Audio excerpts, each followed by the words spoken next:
Hello everyone, this is Radhika. Welcome to Chapter Hunt. Today we will study fill in the blanks and MCQs of Chapter 3, How the State Government Works from Class 7 NCERT book, Social and Political Life. This is the part 2 video of this chapter.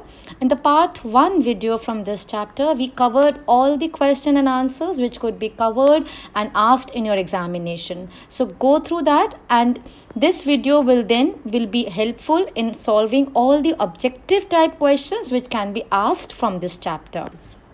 And yes, if it is your first time here, you know what to do. Hit the subscribe button and also the notification bell to be notified every time I upload videos. So let's get started.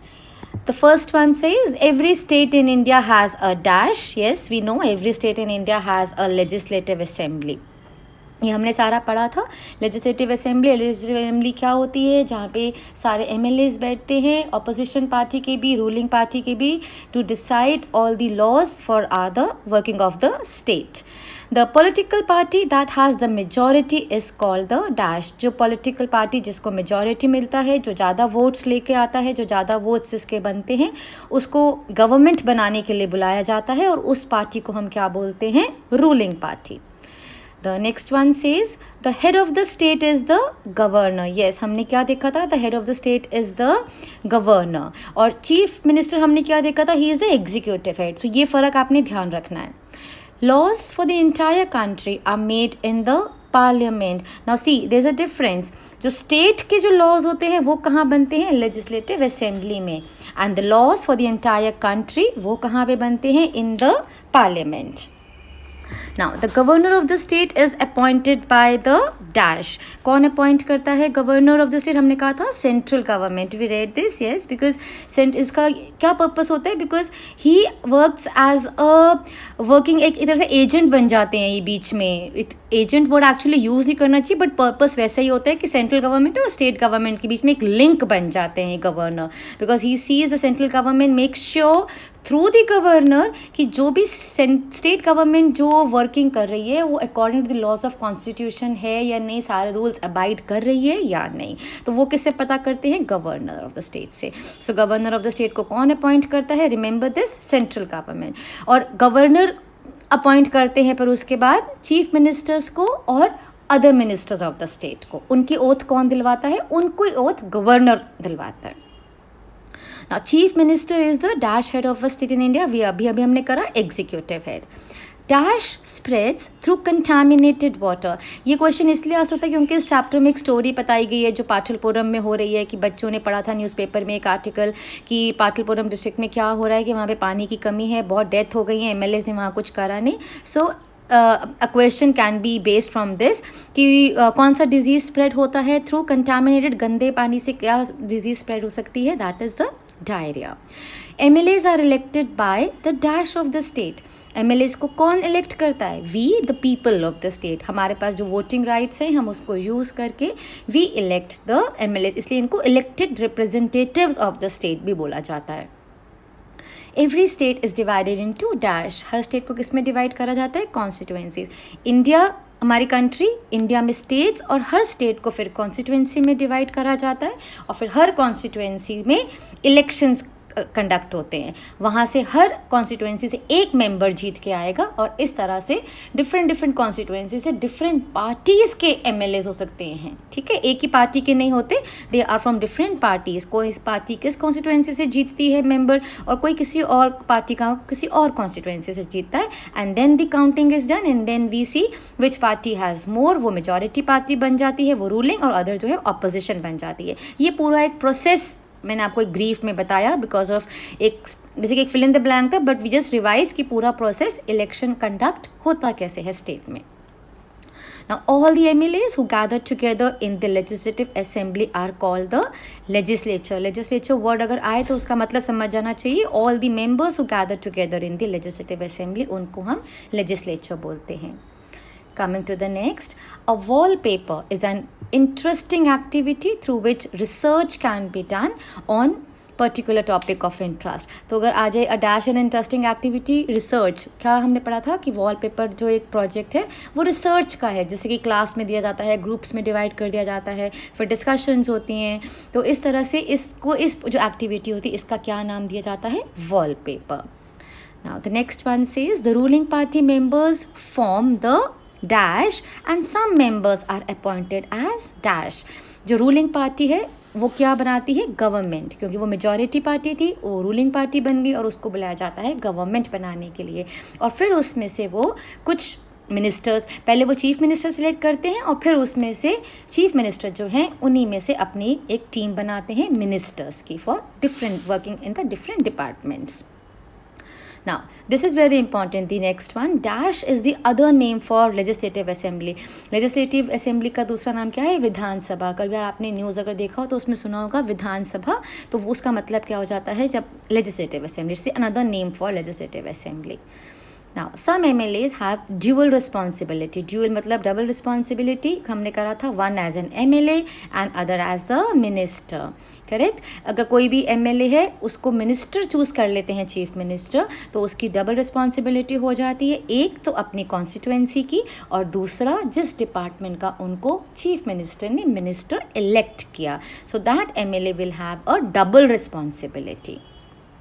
And MLA is a dash is a member of legislative assembly, या ये भी आ सकता है कि MLA का full form क्या है। Both ways you should remember, MLA का फुल फॉर्म क्या हो जाता है? Member of legislative assembly. ठीक है, this comes to the end of the fill in the blanks. अब MCQs, there are approximately 9 to 10 MCQs इसमें, तो इसमें you can take it as a test also. Just mute the video. मैंने अभी इसमें answers mark नहीं करे। I have provided the answers of all the MCQs at the end of this video. So अगर आप खुद करना चाहते हो, आप वीडियो को म्यूट करके आप खुद भी अटैम्प्ट करके देख सकते हो दैट आपको अब तक कितना लर्न हो चुका है। This is a very easy chapter, a very easy small, और एक प्रैक्टिकल आपको सारा अंडरस्टैंडिंग हो गया इस चैप्टर का, तो आप बहुत ईजिली इसमें मार्क्स स्कोर कर सकते हो। Don't make any mistake in this. तो इसलिए हमने पहले सारे थ्योरेटिकल क्वेश्चंस पार्ट 1 में कर लिए, अब फिल इन द ब्लैंक्स भी डिस्कस कर लिए। I am discussing this MCQs, मैं एक्सप्लेन भी कर रही हूँ, बट किसी को भी अगर इसमें से अपना एक टेस्ट की तरह से करना है, mute the video and solve it. Let's see how much do you score. Now we'll start. Question number 1, who becomes the chief minister? Chief minister कौन बनता है? Leader of the winning party, leader of the losing party, prime minister of the country or the president of the country. It's very specific. chief minister कौन बनता है? Leader of the winning party, जो party जीतती है उसमें से वो mutually consent से डिसाइड करते हैं कि कौन बनेगा हमारा, एक को सिलेक्ट करते हैं कि he will be the chief minister of our state.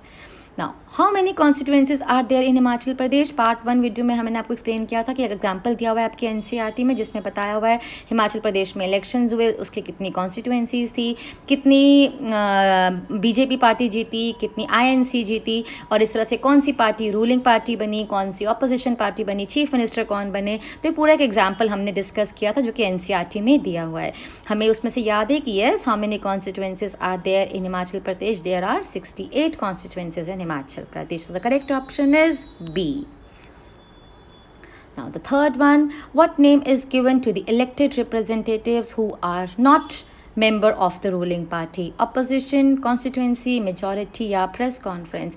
जो कि elected representatives जो जीते हैं, elect हुए हैं अपनी constituency से, जीते हैं वो representatives, but वो ruling party के members नहीं हैं, तो वो क्या कहलाते हैं? opposition, क्योंकि उनकी पार्टी नहीं जीती, but yes वो elected representatives हैं और वो opposition party के members कहलाते हैं।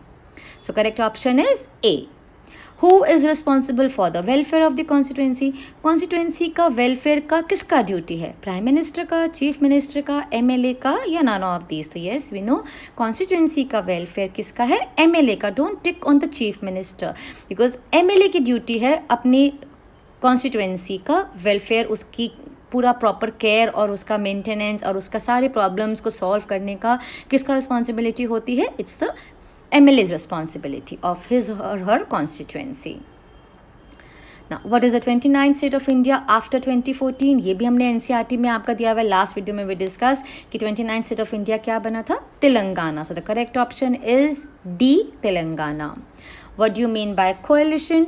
Coalition का मतलब क्या होता है? Group of poor farmers, group of rich merchants, group of parties working together, or none of these. And yes, we know the correct option is group of parties working together, because we studied कि अगर कोई भी party को majority नहीं मिलता है तो फिर वो पार्टी जिसके पास सबसे ज़्यादा वोट्स हैं, but yes not the majority votes, वो अपने साथ देखेगी कि कौन सी पार्टी उसके साथ मर्ज हो सकती है, कौन से इंडिपेंडेंट मेंबर्स उसके साथ ऐड हो सकते हैं, और फिर इस तरह से अगर 2-3 पार्टीज़ इकट्ठी गवर्नमेंट बनाती हैं तो उसको बोलते हैं हम कोएलिशन. सो मतलब the correct option is C, group of parties working together.